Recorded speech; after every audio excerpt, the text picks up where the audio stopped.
Popping, y'all. New Patrick CC. Let's get it. There is more interest in the WNBA today than ever before in history, and there is no doubt that it's because of one woman, Caitlin Clark. Caitlin is breaking viewership records, attendance records, and on-the-court records, all while generating the company hundreds of millions of dollars. Crazy. Despite that, there is a clear resistance against crowning her as the WNBA's savior. There is a massive divide in the sports world between those who see Caitlin Clark as a trailblazer in women's basketball and those who see her as a straight white female receiving special treatment in a historically black sport. The animosity towards Caitlin has gotten so bad that not only are players speaking out against her, but they are purposely trying to hurt her on the court, and the refs seem to be turning a blind eye to it. Today we're going to discuss Caitlin Clark's controversial rise to superstardom and attempt to understand why the WNBA seems to be unsatisfied with literally everything she does. The WNBA has never been profitable, which means that the company spends more money than they earn. For many years, there has been heated discussions as to why women's basketball players make so much less than their male counterparts, pointing out things like the highest paid female basketball player earns a $250,000 salary, and the highest paid male basketball player gets a $50 million salary. The fundamental business model of any sports organization is actually quite simple. The more people that watch, the more money they make. In 2019, the WNBA generated $60 million. The NBA that same year generated $7 billion. But there is a different way to analyze the discrepancy. We are not asking you to get paid what the men get paid. We're asking you to get paid the same percentage of revenue shared. Like, I don't think I should get paid the same as LeBron. Yet, even this more logical approach to addressing the pay gap still unfortunately doesn't hold up. The WNBA was losing so much money that the NBA started subsidizing the league by giving them $15 million per year to stay afloat, because the NBA recognized that there needed to be a female league. The lack of interest in the WNBA has been infamously joked about over the years, most notably by comedy legend Bill Burr. They've been playing in front of 300 to 400 people a night for a quarter of a century. Not to mention, it's a male-subsidized league. We gave you a league. None of you showed up. Where are all the feminists? None of you. Ooh, women don't support women. None of you went to the games. None of you. You failed them. Not me. Not men. Women failed the WNBA. Ladies, name your top 5 all-time WNBA players of all time. Come on. That's it. Name 5 WNBA teams. Name the WNBA team in your city. You can't do it. Even though Bill was just joking here, there is some truth to his punchlines. It is a business owner's responsibility to do something to grow their brand and business, whether that be marketing, advertising, or simply making the product better to draw more interest from customers. People forget that these massive global sports brands like the NFL, NBA, MLB, NHL all started just like any other small businesses. They are selling something, which in this case starts at trying to get people to watch others play organized sports. And we can all agree that the people who play the sport are just as important, if not more important, than the game itself. However, you can't just force people to be interested in a player. I mean, you can try to come up with interesting storylines, maybe a good underdog story, someone who was destined to fail but overcame it, maybe somebody who had a tragic loss in their family or survived some sort of rare condition, or what about a good controversy? Who doesn't love 2 players that absolutely hate each other facing off? Storylines, personality, attitude, looks, background are all things that can definitely help draw interest to an athlete, but more often than not, a player's rise to superstardom is rooted in their ability to play the game exceptionally well, and Caitlin Clark was nothing short of a basketball prodigy. But first, a quick word from today's sponsor, Underdog Fantasy.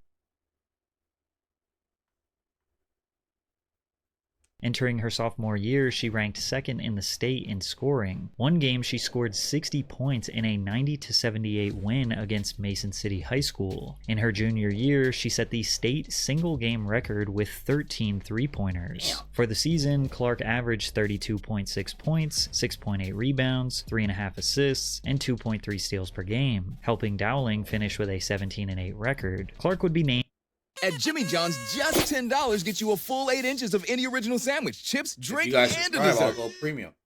Bamboo Shit. HR is easy for everyone. Me? Yes, you too. Easy starts at bamboohr.com.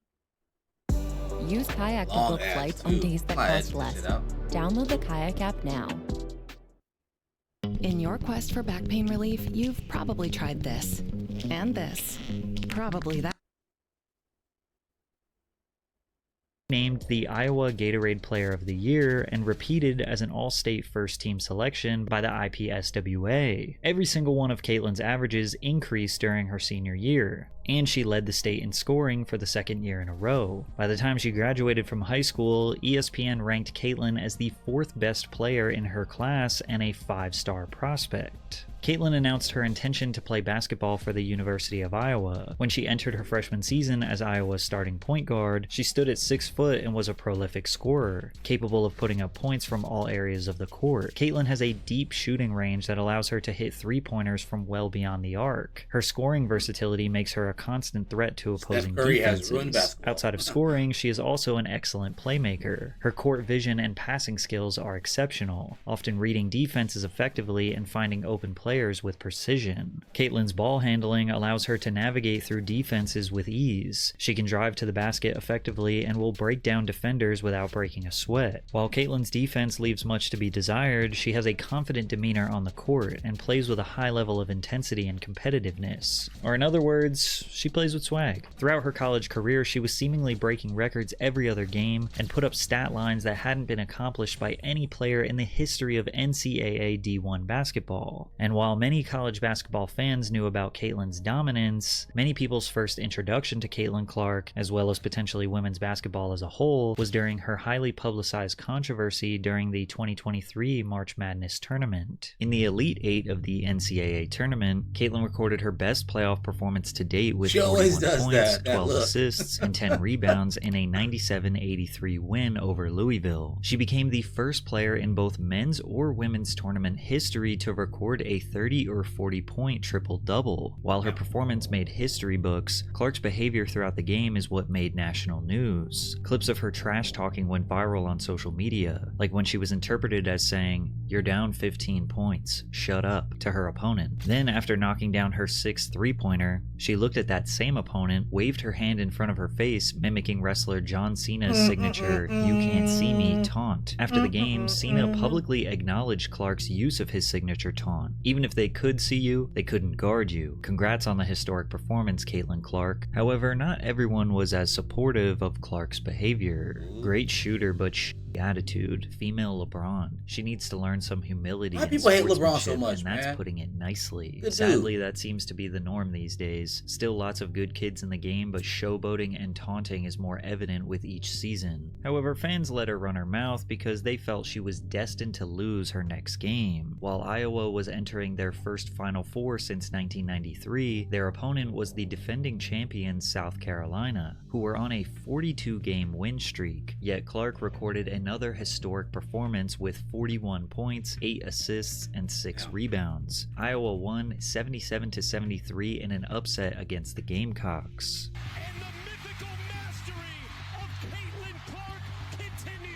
Caitlin Clark just advanced the Iowa Hawkeyes to the Women's Basketball Championship for the first time in program history. However, the outrage that would erupt after the game would change women's basketball forever. It was a hard-fought battle, but LSU was simply the better team. With multiple players scoring 20 points or more, Caitlin couldn't take on the LSU Tigers by herself. She scored 30 points with 8 three-pointers, but Iowa still lost 102-85. However, the controversial actions of Caitlin Clark's biggest enemy, Angel Reese, caused a firestorm online. Near the end of the game, Angel more like followed Clark frenemies, while waving guys, her hand in front of her sports. face, hitting the same "You can't see me" taunt that Caitlin hit just a few days earlier. Reese then pointed at her ring finger since LSU was about to secure the championship ring. The clip of Reese taunting Clark went mega viral. Sports and political commentator Keith Olbermann referred to Reese as a idiot in a tweet. Barstool Sports founder Dave Portnoy called Angel Reese a classless piece of shit. He hates every black athlete. "So is your mother." Many people continue to dogpile on Angel Reese and send her unnecessary hate, whereas others pointed out that there was no outrage when Caitlin Clark did the exact same thing just a few days before. Angel responded to the criticism during the post-game interview. All year, I was critiqued Arby's is full of choices. You can get your favorite stuff. About who I was. Nobody. I don't. Probably those big ass eyelashes. I don't fit the narrative. I don't fit in the box that y'all want me to be in. I'm too hood. I'm too ghetto. Y'all told me that all year. Yeah, right. So when other people do it, y'all don't say nothing. So this was for the girls that look like me. That's going to speak up on what they believe in. It's unapologetically you.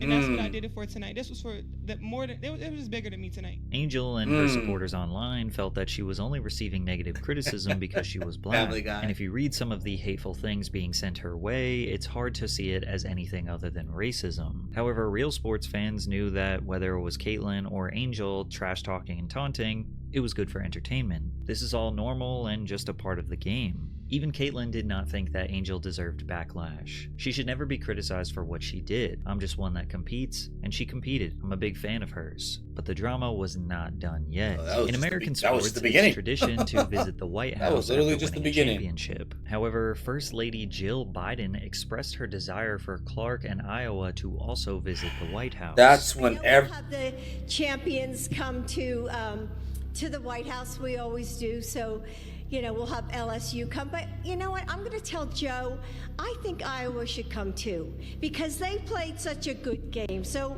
right? So winners and losers, that's sportsmanship. This prompted outrage that ruined it online right as there. sports That made fans it questioned worse. why the losing team was trying to get the same honor as the winning team. Angel Reese, once again, was offended. If we were to lose, we would not be getting invited to the White House. And I remember she made a comment about both teams should be invited because it was sportsmanship. And I'm like, are you saying that because of what I did and what, like, that stuff like that, it bothers me because you are a woman at the end of the day. You're supposed to be standing behind us before anything. You felt like they should have came because of sportsmanship, right? They can have that spot. Like, we'll go to the Obamas. We'll see, I'm gonna see Michelle. I'm gonna see Barack. Many of Angel's supporters believe that if LSU was the team that actually lost, then there was no way that they would also get invited to the White House. After the backlash, Jill Biden's press secretary clarified that only LSU would be invited, and Reese ultimately accepted the invite with her team later that week. It's easy for me to understate how many people were tuned in to this Caitlyn Clark and Angel Reese beef. Louisiana vs. Iowa marked the most watched NCAA women's basketball championship game in history at 9.9 million viewers. I've never watched women's ball before, but this was an entertaining tournament. Ultimately, the drama seemed to benefit the sport as a whole, and it definitely benefited Caitlyn Clark's bank account. In 2021, the NCAA announced that college athletes would finally be able to make money off their name, image, and likeness, whereas before it was illegal. Clark received endorsement deals from Hy-Vee, a supermarket chain that has more than 200 locations across the Midwest and the South. Under the Hy-Vee brand, Clark has appeared in its seasonal magazine and several regional ads and commercials. On March 1st, 2022, Caitlyn announced a partnership with H&R Block, a national tax preparation company. Caitlyn appeared as part of its A Fair Shot campaign, designed to help female athletes earn fair compensation in the NIL space compared to male athletes. Clark appeared in several national ads through the company's campaign. In July of 2022, Clark partnered with Topps, one of the largest trading card companies in the US. But Caitlyn's most notable NIL endorsement came in October 2022 when Nike signed Clark to an NIL deal, alongside 4 other high school/college athletes, including Bronny James. That same month, she entered another partnership, this time with Shootaway, the most prominent basketball shooting machine companies in the world. In March of 2023, Caitlyn received another major endorsement, appearing in Buick Automotive's #SeeHerGreatness campaign. Clark then partnered with the investment bank company Goldman Sachs, where she and North Carolina's men's basketball player Caleb Love represented the company's 10,000 Small Business Voices program, releasing a nationwide commercial supporting the modernization of the Small Business Administration. Then in October of 2023, Clark joined NBA player Chris Paul in a popular State Farm TV commercial. Caitlyn was bringing national visibility to her sport and getting filthy rich while doing it. Was Jimmy she wasn't Butler, the only one getting not rich. Paul. Universities all across the United States saw exponential growth in the interest in women's women's basketball. During her senior season, Iowa sold out all of its home games for the first time in program history and set the women's basketball attendance record at 55,646 at a preseason exhibition game against DePaul. I bet you never thought in your life you'd see a football stadium converted into a basketball court for women's ball. Every team that hosted Iowa during the regular season set an attendance record with an average attendance increase of 150%. She's bringing in money. How can you hate on her? Final season at Iowa, she's changing the game single-handedly. Season games featuring her became the most viewed women's basketball games of all time on 6 different TV networks. And I was going to name some of the records that she broke and awards that she won throughout her college career. A whole episode. But there are so many that the sheer volume of them is enough for you to understand her dominance. However, the most impressive by far is that she is the all-time leading scorer, man or women, in college basketball history. Pete Maravich from LSU had 3,667 points. He held that record for 54 years until Caitlin beat it with her 3,951 points. Clark's final regular season game against Ohio State was the most watched regular season women's basketball game since 1999, as well as the second most watched college basketball game of the season, including men's games. As we were approaching March Madness in 2024, opposing players were ready for Caitlin's demise. Nebraska guard Jazz Shelley did the infamous "you can't see me" taunt after upsetting Iowa. A tweet went viral saying, "It's not ghetto, she's not a thug," pointing out yet again the lack of criticism from a white player taunting Clark. The sports world was expecting drama similar to the previous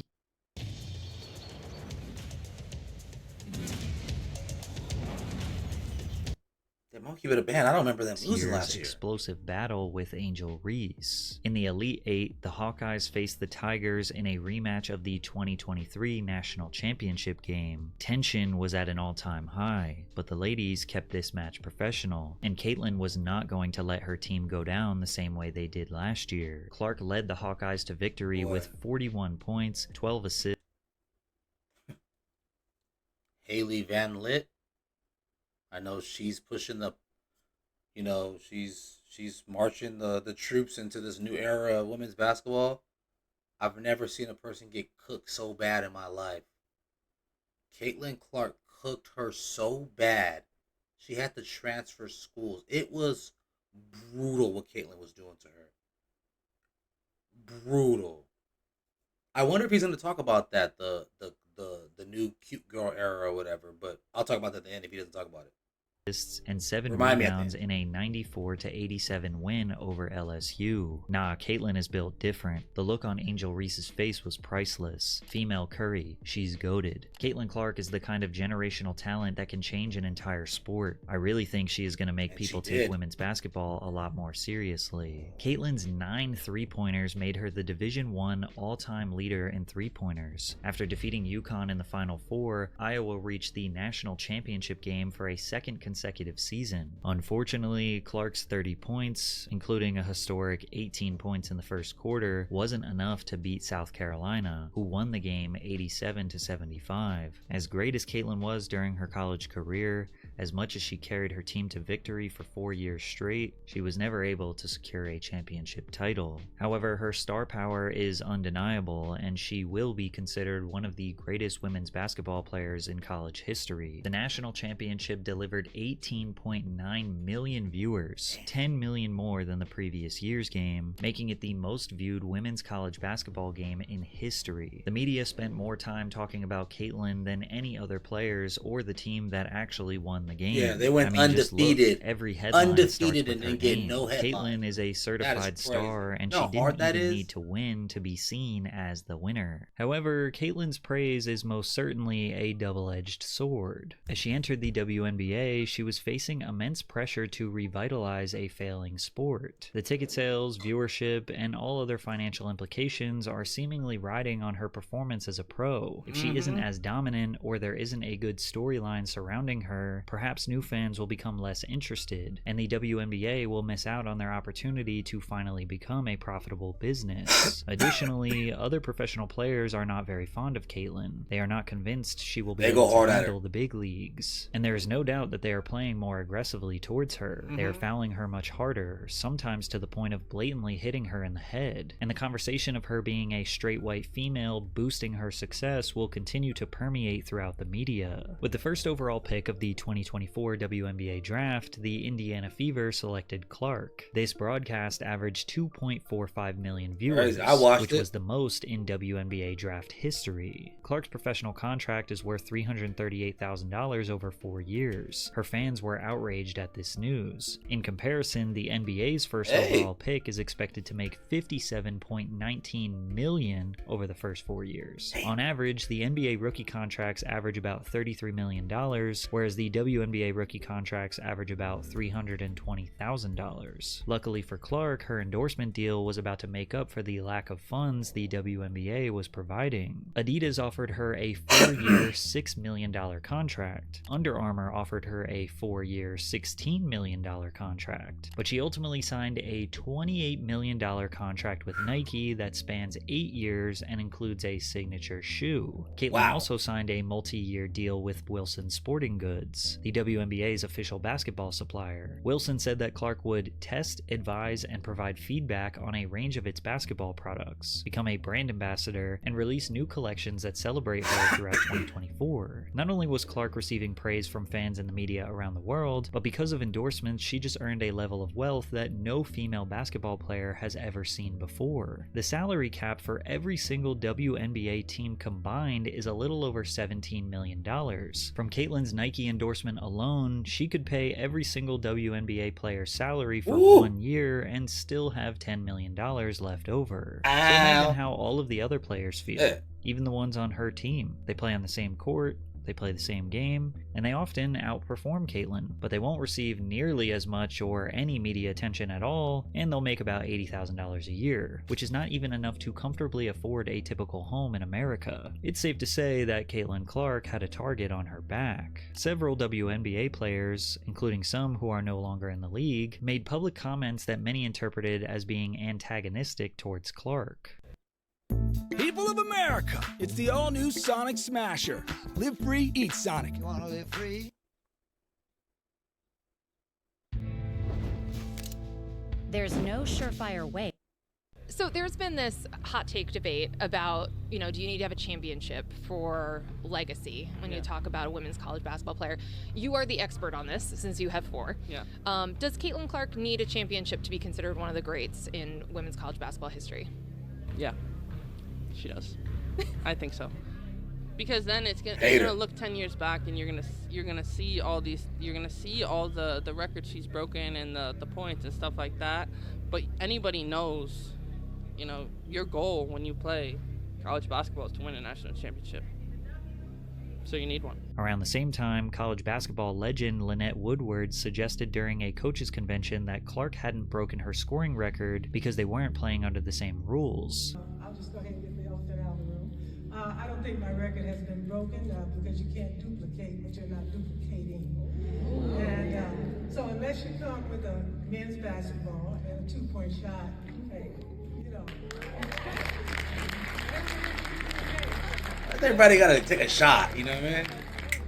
But just for you, so you can understand, so you can help me spread that word. Lynette played from 1978 to 1981 when women had to play with a men's-size basketball, which is a slightly larger ball than the current standard. With a smaller ball but same size goal, there will be more scoring, due to a higher margin for error with the shot still going in. The ball smaller? They also did not have a 3-point line back then. Additionally, the NCAA was not the governing body of women's collegiate sports when Woodward played, so her 3,639 career points are not recognized by the NCAA. But even if they were, Caitlin still did score more points than that. Due to the backlash she received online, Lynette issued an apology 24 hours later with bolded text on the bottom that read, "Caitlin holds the scoring record." Another former player, Cheryl Swoops, attempted to undercut Caitlin's accolades, incorrectly claiming that her scoring record wasn't valid because she had been playing for more than 4 years. This isn't just for Caitlin, but you asked me about Caitlin. If you're going to break a record, to me, if it's legitimate, you have to break that record in the same amount of time that that player set it. Okay. Right?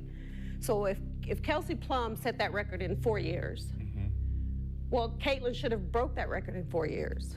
But because there's a COVID year and then there's another year, you know what I mean? So she's already had an extra year to break that record.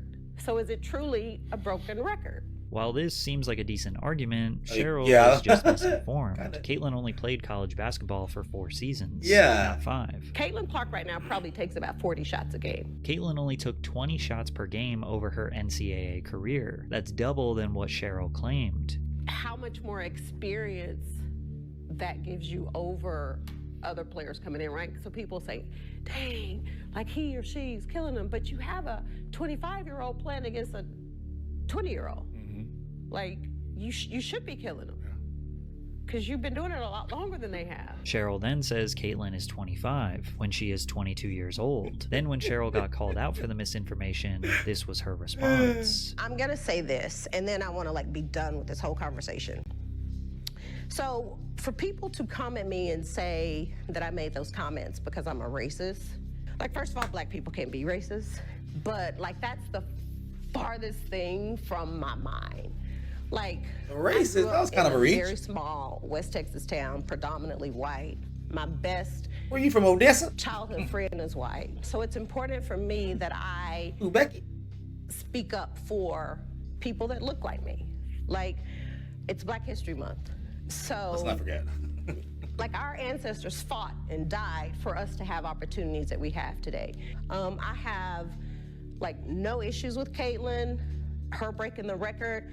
I think obviously is a tremendous accomplishment, although, we could get into that discussion also because there was a big debate on Lynette Woodard having the actual record. Phoenix Mercury guard Diana Taurasi made the biggest hater. She's the biggest hater. When she was asked about Diana the upcoming group of college superstars, which included Clark and Angel Reese. Reality is coming, Taurasi said. You look like superhuman playing against 18-year-olds, but you're going to come play with some grown women that have been playing professional basketball for a long time. Ooh. Naturally, Caitlin Clark fans were at her neck on social media, but she doubled down. Yeah, it's the new fans are really sensitive these days. You can't. Yeah, that's true though. Yeah, it's kind of like when you go from kindergarten or first grade, there's a learning adjustment. When you go from high school to college, there's a learning adjustment. I don't think I said anything that wasn't factually correct, and like anything, greatness is going to translate, and she's proven that in every level, and I don't see it being any different in the WNBA.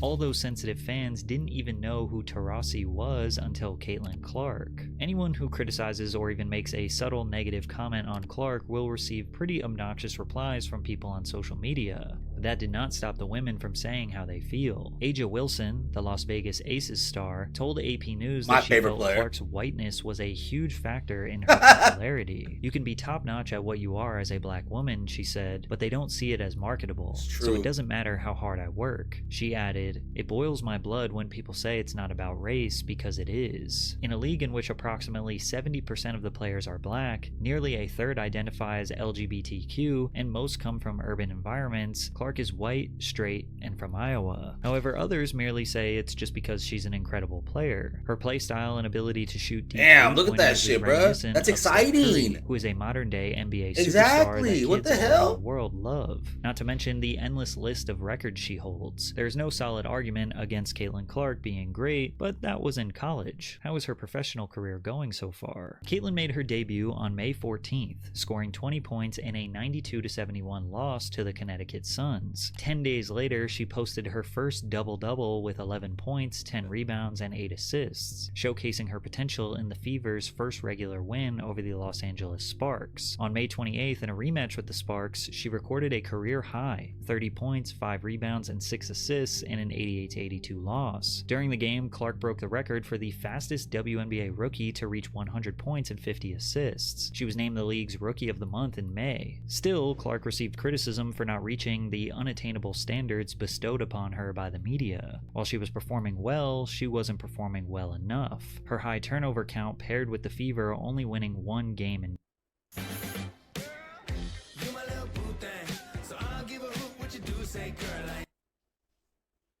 May, earning them a 1-8 record. Then again, a lot of Clark's on-court success has been hindered by what seems to be the relentless defense against her. Take a look at this obvious flagrant foul committed on Clark by Kennedy Carter, who seems to have called her a little bitch before pushing her from behind. Or this Seattle Storm player who blocked the ball and drove her elbow directly into Caitlin's head. The refs did not call a foul. Or when Angel Reese, who now plays for the Chicago Sky, lunged her arm into Caitlin, knocking her down, then taunting her as she ran away, with again no call from the refs. Ironically, Clark doesn't really care that other players are targeting her. It is what it is. I feel like I'm just at the point where you accept it and don't retaliate. I'm trying not to let it bother me. However, others are speaking on her behalf. Fever coach Christy Sides told reporters that she believes Clark has been treated unfairly. It's tough to keep getting hammered the way she does and to not get rewarded with free throws or foul calls. The coach followed up by tagging the WNBA on Twitter, where she wrote, "This is unacceptable. When will the consistent complaints be heard?" The Fever's general manager, Lynn Dunn, piled on, asking the league to clean up the crap on Twitter. NBA legend LeBron James made headlines for his defense of Clark. In April, he tweeted, "If you don't rock with Caitlin Clark's game, you're just a flat-out hater." During an episode of his podcast, Bron claimed that a new player in the professional league is not going to receive praise. It's normal for opponents and even teammates to show animosity towards rookies.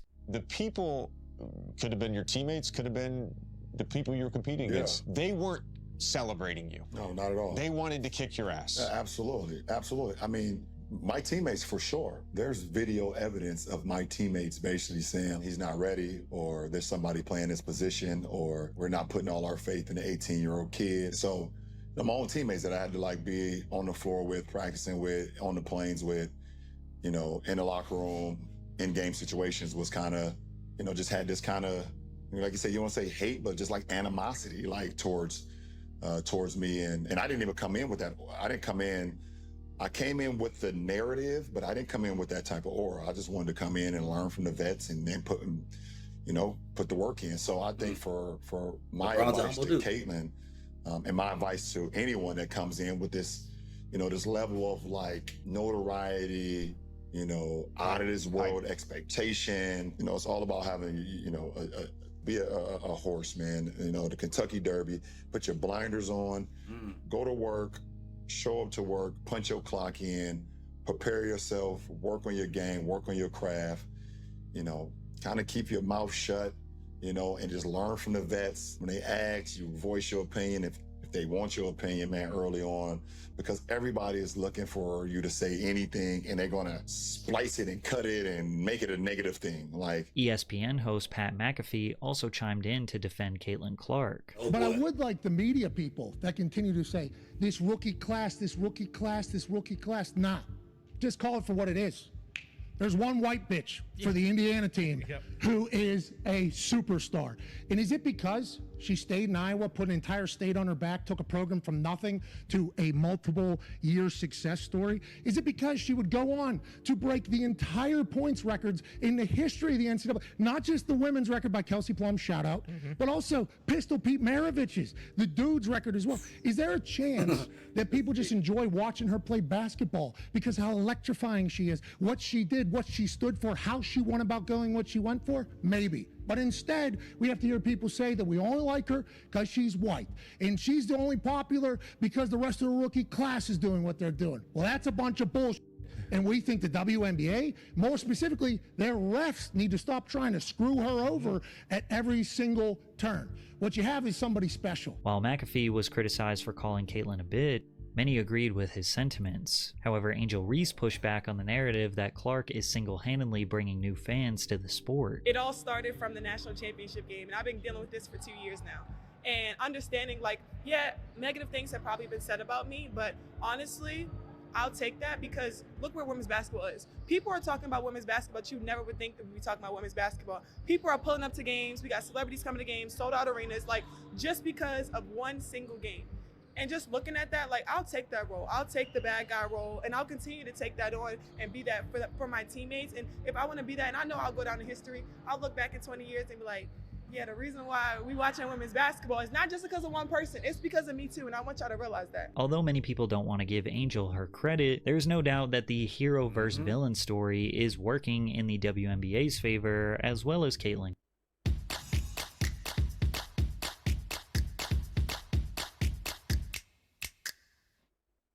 Tonight, in your spacious La Quinta suite, your eyes could use a break after a long day of seeing. Caitlin Clark's favor. Like, yes, people want to support Caitlin because she is electrifying and genuinely talented. However, the added animosity, beef, and physicality from Angel is definitely boosting interest as well. It essentially gives Caitlin Clark something to overcome. People will claim they want good, clean basketball, and maybe a little bit of aggressiveness is fine, but not too much. There's a line to be crossed, but they're kind of lying to themselves a little bit. Let's be honest. Everybody loves a little controversy, we love a good hero versus villain story, and Angel Reese has just accepted the role as the villain. Somebody's got to do it, but the league's sudden surge in popularity should be credited to Clark based on TV ratings and attendance records. During Caitlin's first month in the WNBA, the Los Angeles Sparks, New York Liberty, and Seattle Storm each set attendance records while hosting the Indiana Fever. In response to popular interest in Clark, the Sparks, Vegas Aces, Atlanta Dream, and Washington Mystics all had to move their home games against the Fever to larger arenas. In the first half of the WNBA season, 16 games averaged over 1 million viewers. It's the most games to surpass 1 million viewers in People WNBA only want to watch history. her, bro. Of those So, 16 stop games, hating. Clark and the Indiana Fever played 14 of them. Clark also leads the WNBA in player-specific merchandise sold. The media, the other players, podcasters, YouTubers, and the WNBA as a whole makes more money every time they talk about Caitlin Clark. And at the end of the day, it's all about money. If people can make money talking about the WNBA, then they're going to keep talking about it. And who is the most famous, most popular, most interesting person in the WNBA? Caitlin Clark. The WNBA's 36 million unique TV viewers in 2023 marked a 27% increase from the previous season, while revenue was up about $200 million. And that was before Clark was even in the league. 1 month after Clark joined the league, Commissioner Kathy Engelbert announced that teams would be traveling on private charter flights this season. Y'all should be thanking that girl for getting y'all man. private charters, all the money and visibility she bring into the WNBA. Y'all not staying at Vagabonds no more. Y'all staying at Hilton's, Marriott's. Give her her flowers. Stop being petty, all you women out there. She got y'all ass charters. She bringing all y'all this money to the table, but y'all being petty like dudes. And even though there are a handful of outspoken individuals who seem to be anti-Caitlin Clark, the silent majority of WNBA players likely are very grateful for Clark and Reese for bringing more interest and more money to the sport. But as we all know, controversy sells. The masses did not care about Clark's greatness before she had some drama surrounding her name, which notably started with her beef with Angel Reese. The WNBA, the media, social media personalities, YouTubers will all continue to milk and farm drama and controversy as much as possible to generate money and interest from casual viewers. They are hoping that little by little those people will become interested in and become regular viewers of the WNBA. I mean, here you are, 20-30 minutes deep into a video about the WNBA. Did you think you'd ever watch one? But at the same time, Caitlin Clark is a generational talent. Caitlin is going to inspire a whole generation of girls that believe they can be a superstar like her one day. And because of her, the trickle-down effect will occur. The WNBA will generate more revenue, which will lead to higher pay, higher quality coaches, higher quality facilities, equipment, technology, and overall infrastructure to make sure these players satisfy the new demand. Colleges will do the same. With more WNBA interest, women's basketball events will see a boost in ticket sales and merchandise sales. Therefore, the universities are going to scout even harder, hoping to get a talent remotely as exciting as Caitlin Clark, which means that high schools and youth basketball programs all around the country will invest in their infrastructure to build up female basketball players, since now they have an uptick in colleges scouting and looking to give even more scholarship opportunities to young girls, which means that parents will be inspired and incentivized to get their daughters into basketball earlier, to refine their skills and potentially turn it into a career, which will increase the overall quality and competitiveness of female basketball players from toddlers to the WNBA. Don't get it twisted. Don't get it fucked up. Caitlin Clark is the reason why a lot of great things is going to happen for the WNBA. Thank you, LeBron. Another thing I was going to say, too, that he didn't speak on, that it's kind of spoke on, it's kind of not, but the pretty girl era. You know, primarily we have been taught and we have seen that, like he mentioned, a lot of the WNBA players have been LGBT and undesirably sometimes facial wise to other certain men and whatnot, to straight men, I guess you could say. But beginning with, of course, Skylar Diggins, of course. I think beginning with Skylar Diggins, everyone kind of was like, damn, you feel me? And there was always some, like, there would be sprinkled in some pretty ones every now and then, but, you know, even the pretty ones were LGBT and stuff, which is, you know, whatever, but it just, you know, it was undesirable for men, for example. But with Skylar Diggins, she started that pretty girl era, kind of. And then it also happened here in Fresno with these, like, Kavanaugh, I think they're called the Kavanaugh twins, and they ended up leaving and playing at, like, Miami, and I think they went to UNLV, then they went to Miami and stuff. And then it did, like, Cameron. Y'all don't know. You know, they didn't talk about it. A lot of people don't talk about it. Cameron Brink is so famous, bro. So she looks like a Switzerland model. You know what I mean? She is so famous, dude. You know what I mean? And she has a lot of deals. She's signed with New Balance. She was so famous at Stanford. You know what I mean? So they were in this era too. Like Haley Van Lith is so popular. You know what I mean? And the most highest paid person, I don't even think woman or men, person overall, NIL does, not Shador, it's not Arch Manning, it's Liv Dunn. I don't think maybe she's out of college now, of course. They all been in college for so long, but she's made more money than anybody. I don't think she's ever won an SEC gymnastics championship. I don't think she's ever won a national championship. But because of the whole boom, boom, boom, she doesn't even have that much body because she's a gymnastics. But because of she's so desirable by people, she makes so much money and isn't so famous and is with so many commercials. So a lot of people kind of hate on Caitlyn. You know, to some people, Caitlyn might not be whatever. She might be whatever. She got a boyfriend, so she can pull something. But there's been a couple times when people have been like, oh, it's pretty girl hate. I don't think that's so much for Caitlyn, but I think it is with the other ones because the Kavanaugh sisters be getting hella hated on. And I mean, they're pretty average. You know what I mean? They're not as good as any of like Van Lit's pretty good. She's actually like an Olympian, but I'm not gonna say it. But anyways, yeah, she's just pretty, so she's very popular because of that. But another great video by Patrick CC, man. I'm rambling, but man, give me a subscribe. Get that boy a subscribe. Peace.